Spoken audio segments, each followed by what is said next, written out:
एक बार एक मेंढकों का राजा था जिसका नाम गंगादत्ता था। वो अपने कुछ रिश्तेदारों से ज्यादा बात नहीं करता था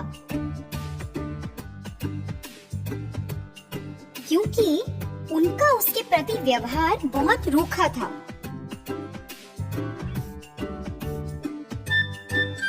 एक दिन वो अपनी पत्नी के पास गया और बोला, उनकी हिम्मत कैसे हुई मुझसे ऐसे बात करने की?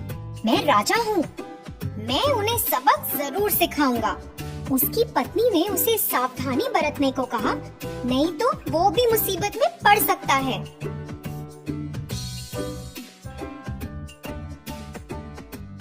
गंगादत्ता ने इस बात पर गौर नहीं किया और अपने कुएं से उछलकर बाहर आया और अपने पानी के चरखे पर बैठ गया।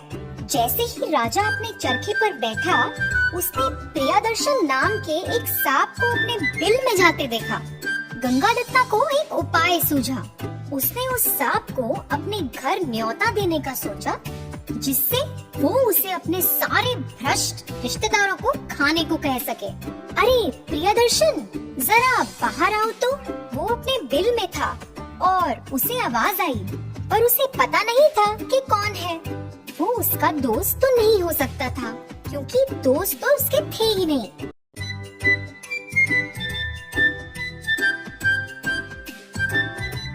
मैं गंगादत्ता हूँ, मेंढकों का राजा। मैं तुम्हारा दोस्त बनना चाहता हूँ। प्रियदर्शन एकदम हैरान था, मगर उसे जानने की उत्सुकता भी थी, इसलिए वो बाहर आ गया। ये नामुमकिन है, हम दोस्त कैसे बन सकते हैं जब हम दुश्मन हैं? मेंढक बोला, हाँ, मैं जानता हूँ कि हम पैदाइशी दुश्मन हैं, पर मुझे तुम्हारी मदद चाहिए। मैं चाहता हूँ कि तुम मेरे सारे दुश्मनों को खा जाओ। सांप बोला, कौन है तुम्हारे दुश्मन? फिर मेंढक ने कहा, मेरे अपने रिश्तेदार, हम सब एक ही कुएं में रहते हैं। वो मेरी इज्जत नहीं करते, इसलिए मेरे दुश्मन बन गए हैं। सांप ने बोला, ओ अच्छा, तुम कुएं में रहते हो, मैं अंदर कैसे आऊँगा? और अगर आ भी गया तो उनको मारते हुए मैं कहाँ बैठूंगा? इस सब का कोई मतलब नहीं, तुम भागो यहाँ से। रुको मेरे दोस्त, मैं तुम्हें इसका रास्ता बताता हूँ और तुम्हें दिखाऊंगा कि पानी के सतह के ऊपर एक बिल है जिसमें तुम आराम से बैठ सकते हो। कृपया बाहर आ जाओ और मेरी मदद करो। मेंढक ने कहा। सांप ने बहुत सोचा, वो बूढ़ा हो रहा था और उसमें एक चूहा पकड़ने की भी ताकत नहीं थी। उसे मेंढक का प्रस्ताव अच्छा और आसान लगा और उसने निर्णय ले लिया।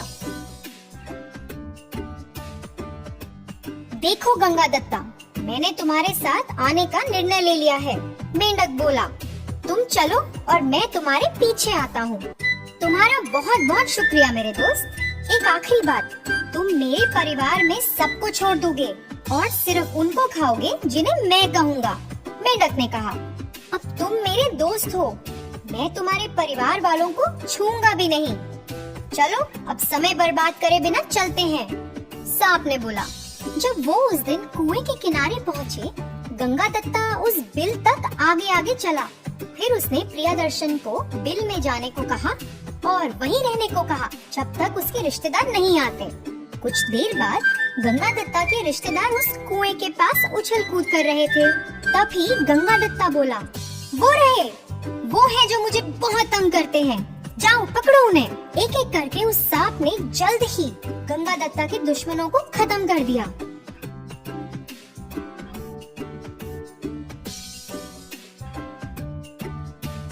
गंगादत्ता बहुत खुश हुआ। फिर उस सांप ने चालाकी से सोचा, जब गंगादत्ता यहाँ नहीं होगा, मैं यहाँ के एक दो और मेंढक खा लूंगा। मैंने तुम्हारे सारे दुश्मनों को खा लिया है। सांप बोला, अरे वाह, अब तुम अपने बिल में वापस चले जाओ, वैसे ही जैसे तुम आए थे मेरे दोस्त। मेंढक ने कहा, क्या वापस चला जाऊं? क्या मजाक कर रहे हो? कोई दूसरा सांप मेरे उस बिल में आ गया होगा अब तक। ना मेरे दोस्त, अब तो मैं यहीं रहूंगा। और क्योंकि तुमने मुझे मेरे बिल से निकाला है, अब मुझे खाना खिलाना तुम्हारा काम है। तुम्हें मुझे अब अपने दोस्तों या परिवार में से एक एक करके मेंढक देने पड़ेंगे, नहीं तो मैं सबको खा जाऊंगा।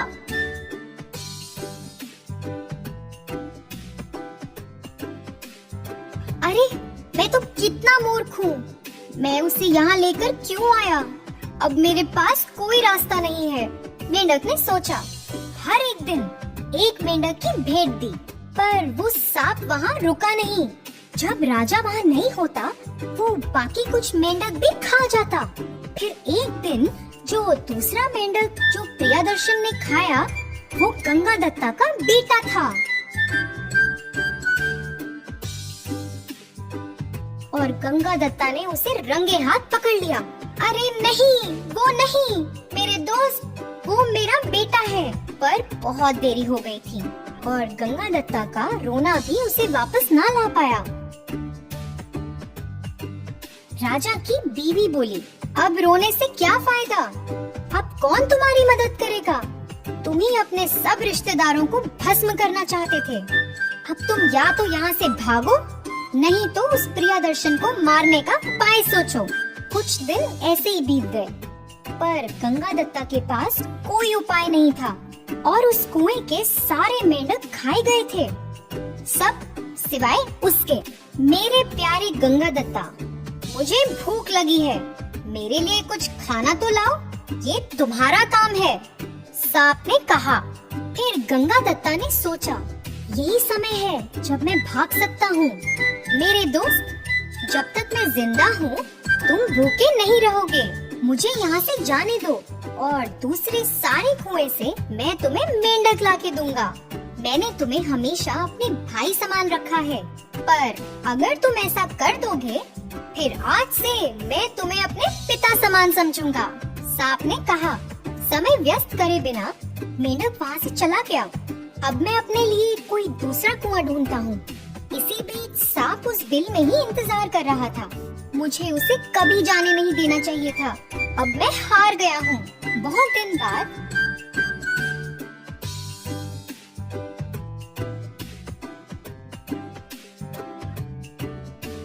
बूढ़ा सांप उस कुएं में रहने वाली एक छिपकली के पास गया।